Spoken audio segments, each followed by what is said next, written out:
এখন পঞ্চায়তত মিটিঙত এনেকে হাজাৰ হাজাৰ মানুহ ওলাই অহা মই কেতিয়াও দেখা নাই।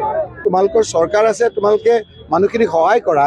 ৰাহুল গান্ধী ডাঙৰীয়াৰ হেঁচাত নৰেন্দ্ৰ মোদী ডাঙৰীয়াই বাধ্য হ'ল যে কোন জাতিৰ কিমান মানুহ আছে, কিমান মানুহক আপোনালোকে চাকৰি দিছে, কিমান মানুহক আপোনালোকে কৰ্মসংস্থাপন দিছে, তাৰ হিচাপটো দিয়ক। মই বিধায়ক হৈছোঁ, কেইবাবাৰো ইয়াৰ পৰা জিকি পেলাই মন্ত্ৰী হৈছোঁ। এখন পঞ্চায়তত মিটিঙত এনেকে হাজাৰ হাজাৰ মানুহ ওলাই অহা মই কেতিয়াও দেখা নাই। মিটিং হৈ আছে, এতিয়াও আপুনি দেখিছে, এতিয়াও হাজাৰ হাজাৰ মানুহ আহি আছে। মানুহে ৰখি আছে যে কোনদিনা 7 তাৰিখ আহে আৰু কোনদিনা আমি কংগ্ৰেছ পাৰ্টিক জিকাব পাৰোঁ। কাৰণ হিমন্ত বিশ্ব শৰ্মাৰ অত্যাচাৰত মানুহ থাকিব নোৱাৰা হৈছে।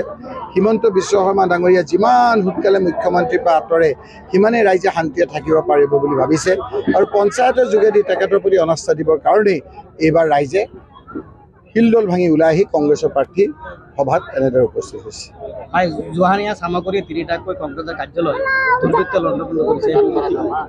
আমি শুনিছোঁ যে তাত আহি পেলাই উচতনিমূলক বক্তৃতা দিছে, আমাৰ চৰকাৰ আমি ভাঙিমেই। আৰে তোমালোকৰ চৰকাৰ আছে, তোমালোকে মানুহখিনিক সহায় কৰা। ইয়াত গুণ্ডাবাংকি কৰিবৰ কাৰণে তোমালোকে আহিছা নেকি? তোমালোকে কৈছিলা যে আমাৰ চৰকাৰ হোৱাৰ লগে লগে আমি মানুহখিনিক এনৰেগা দিম ভালকৈ। তোমালোকে কৈছিলা যে আমি লাখপতি বাইদেউ দিম। তোমালোকে কৈছিলা যে আমি অৰুণোদয় দিম। তোমালোকে কৈছিলা 15 লাখকৈ টকা দিম প্ৰত্যেকৰ একাউণ্টত। তোমালোকে কৈছিলা যে আমি 2 কোটিকৈ চাকৰি দিম। সেইবিলাক দিব নোৱাৰে, বাহাদুৰি তাত মাৰিব নোৱাৰে। ইজনে সিজনৰ লগত কাজিয়া, ভাঙা পিটা। এই যে অফিচ ভাঙিছে, ৰাইজে তেওঁলোকক ভাঙিব 26ত, তাৰ আগতে পঞ্চায়তত তেওঁলোকক নাকচ কৰিব। পঞ্চায়ত নিৰ্বাচনৰ পিছত মুছলমানক জাতিৰ পৰিচয় দিব বুলি মুখ্যমন্ত্ৰী ঘোষণা কৰিছে। কি কৈছে? পঞ্চায়ত নিৰ্বাচনৰ পিছত মুছলমানক জাতিগত পৰিচয় পত্ৰ দিব বুলি ঘোষণা কৰিছে। ৰাহুল গান্ধী ডাঙৰীয়াৰ হেঁচাত এইটো কৈ ঠেলাৰ নাম বাবাজী। ৰাহুল গান্ধী ডাঙৰীয়াই খোজকাঢ়ি কৈ পেলাই ৰাহুল গান্ধী ডাঙৰীয়াৰ হেঁচাত নৰেন্দ্ৰ মোদী ডাঙৰীয়াই বাধ্য হ'ল যে কোন জাতিৰ কিমান মানুহ আছে, কিমান মানুহক আপোনালোকে চাকৰি দিছে, কিমান মানুহক আপোনালোকে কৰ্মসংস্থাপন দিছে, তাৰ হিচাপটো দিয়ক। আৰু এতিয়া হিমন্ত বিশ্ব শৰ্মাই কৈছে যে জাতিগত প্ৰমাণ পত্ৰ দিব, জাতিগত আপোনাৰ নথি দিব। এইখিনি কয় ঠেলাৰ নাম বাবাজী। এখন পঞ্চায়তত মিটিঙত এনেকে হাজাৰ হাজাৰ মানুহ ওলাই অহা মই কেতিয়াও দেখা নাই। তোমালোকৰ চৰকাৰ আছে, তোমালোকে মানুহখিনিক সহায় কৰা।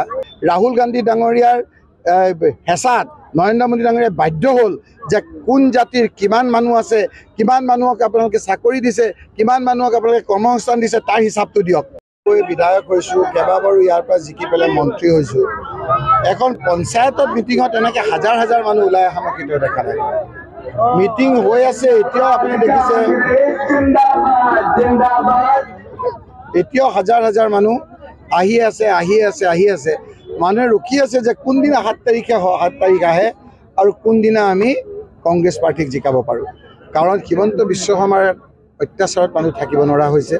হিমন্ত বিশ্ব শৰ্মা ডাঙৰীয়া যিমান সোনকালে মুখ্যমন্ত্ৰীৰ পৰা আঁতৰে সিমানেই ৰাইজে শান্তিৰে থাকিব পাৰিব বুলি ভাবিছে আৰু পঞ্চায়তৰ যোগেদি তেখেতৰ প্ৰতি অনাস্থা দিবৰ কাৰণেই এইবাৰ ৰাইজে শিলডল ভাঙি ওলাই আহি কংগ্ৰেছৰ প্ৰাৰ্থী সভাত এনেদৰে উপস্থিত হৈছে।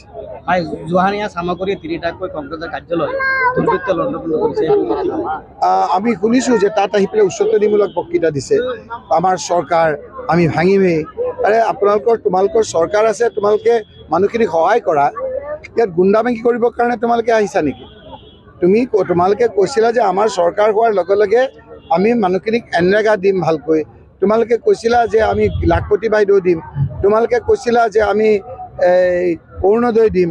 তোমালোকে কৈছিলা 15 লাখকৈ টকা দিম প্ৰত্যেকৰ একাউণ্টত। তোমালোকে কৈছিলা যে আমি 2 কোটিকৈ চাকৰি দিম। সেইবিলাক দিব নোৱাৰে, বাহাদুৰি তাত মাৰিব নোৱাৰে। ইজনে সিজনৰ লগত কাজিয়া, ভাঙা পিটা। এই যে অফিচ ভাঙিছে, ৰাইজে তেওঁলোকক ভাঙিব 26ত, তাৰ আগতে পঞ্চায়তত তেওঁলোকক নাকচ কৰিব। পঞ্চায়ত নিৰ্বাচনৰ পিছত মুছলমানক জাতিৰ পৰিচয় দিব বুলি মুখ্যমন্ত্ৰী ঘোষণা কৰিছে। কি কৈছে? পঞ্চায়ত নিৰ্বাচনৰ পিছত মুছলমানক জাতিগত পৰিচয় পত্ৰ দিব বুলি ঘোষণা কৰিছে। ৰাহুল গান্ধী ডাঙৰীয়াৰ হেঁচাত এইটো কৈ ঠেলাৰ নাম বাবাজী। ৰাহুল গান্ধী ডাঙৰীয়াই খোজকাঢ়ি কৈ পেলাই ৰাহুল গান্ধী ডাঙৰীয়াৰ হেঁচাত নৰেন্দ্ৰ মোদী ডাঙৰীয়াই বাধ্য হ'ল যে কোন জাতিৰ কিমান মানুহ আছে, কিমান মানুহক আপোনালোকে চাকৰি দিছে, কিমান মানুহক আপোনালোকে কৰ্মসংস্থাপন দিছে, তাৰ হিচাপটো দিয়ক। আৰু এতিয়া হিমন্ত বিশ্ব শৰ্মাই কৈছে যে জাতিগত প্ৰমাণ পত্ৰ দিব, জাতিগত আপোনাৰ নথি দিব। এইখিনি কয় ঠেলাৰ নাম বাবাজী।